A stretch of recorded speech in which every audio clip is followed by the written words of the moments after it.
Alright, now I know this video is about 4 years overdue, but who says I can't make a video on this in 2020? So let's dive in. Erased, an amazing anime many people hold to a high standard except for the ending, is what I too once thought. But upon rewatching, I have a different outlook on it, and that's exactly what this video is for today. A quick look into the anime itself and the ending. Now, a brief summary is that it goes down the psychological and mystery route of anime with an amazing story that follows Satoru, a struggling manga artist who isn't able to dig deeper in his heart due to suppressing emotions such as guilt and regret. He was gifted a supernatural power that allows him to go back in time before deaths or catastrophes, and he can prevent them from happening. He calls this revival, and when someone he knows dies, his revival triggers and sends him back to his grade school body, forced to fix the overbearing regret he had in the time period along with saving said person. Now there's hardly any complaints while the anime is airing, it's only until the end, which was sadly a little rushed where people start to dislike it. But we soon learn what this overbearing regret is within Satoru's heart. When he was a child, there was a long case of child abductions and murders, and 4 people near him were the victims of this. He did nothing but blame himself for it, which then became immense regret as an adult, and caused him not to be able to go deeper within his emotions as a manga artist. He starts to act immediately to change the past to avoid these problems. Now as viewers, we were all, for the most part, able to put things together and figure out who this murderer was. But as the MC, Satoru, in his point of view, it was something he couldn't fathom, and subconsciously he refused to believe it.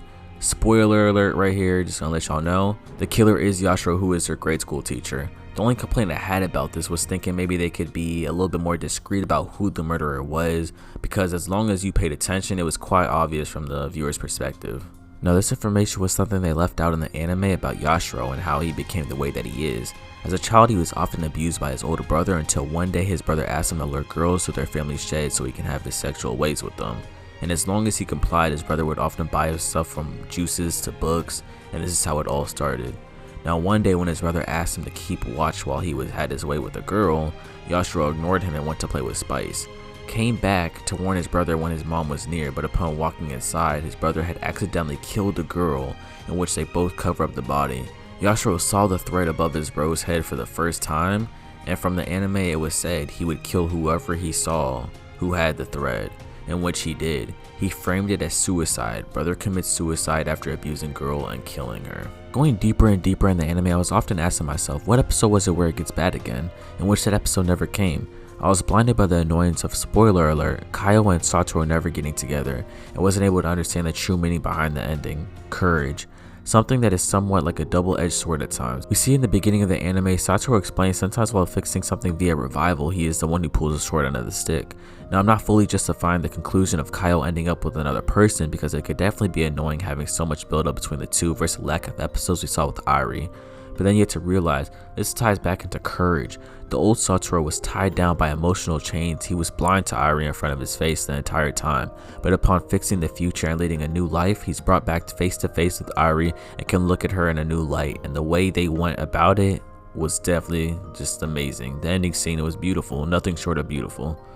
Next, people have an issue with the killer and how he was finished off quite easily after 15 years.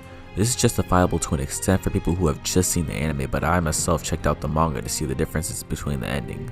And the manga was definitely more fleshed out and not rushed, of course, but honestly comparing the two, the anime's version was not that bad. They brought about a heartwarming closure and happy ending to the MC we saw fight for a long 12 episodes. They brought to use the simple yet meaningful symbolism between Yashiro and Spice, in which Satoru became his new Spice. He was completely interested in Satoru as he stated several times, "I admire you," or "I'm truly impressed." Satoru offered him the excitement and thrill he had always wanted, to the point of calling him the reason why he lives, and couldn't kill him. With all this going on, we were able to see Satoru rely on his friends and family one more time to devise a plan to catch Yashiro and put an end to everything. Now the ending brought to us a Satoru who isn't tied down by regret and is thriving in life with a smile and friends he could talk to at any time. We are shown a future where Kaio, someone who was abused as a child and never shown love, was able to start a family. The killer Yashiro was stopped at every turn by the MC Satoru, unable to commit the crimes he did in another timeline. We were gifted even a reunion with everyone he knew as a kid, and my personal favorite, it was Yuki, the person who was accused of all the crimes the first time around. We got to see him happy with his own family. And like I said before, the beautiful ending scene between Airi and Satoru, which definitely had me smiling from one ear to another at such a beautiful scene with endless possibilities. Honestly speaking, when I realized all that's happened, how could I not like the ending? We got to see an amazing future for everyone, and with all that said, there's not a lot I could really complain about. The only thing that kind of annoyed me and annoyed everybody was, Kaio and Satoru not getting together. But if you look beyond that and look at the message at the end of the story, everything turned out just right. I mean, there's not much to complain about. Everything was a happy ending. So with all that, that's my take on Erase. I hope y'all enjoyed the video, and I will be out with another video maybe next week. With all that said, I'll catch you guys next time.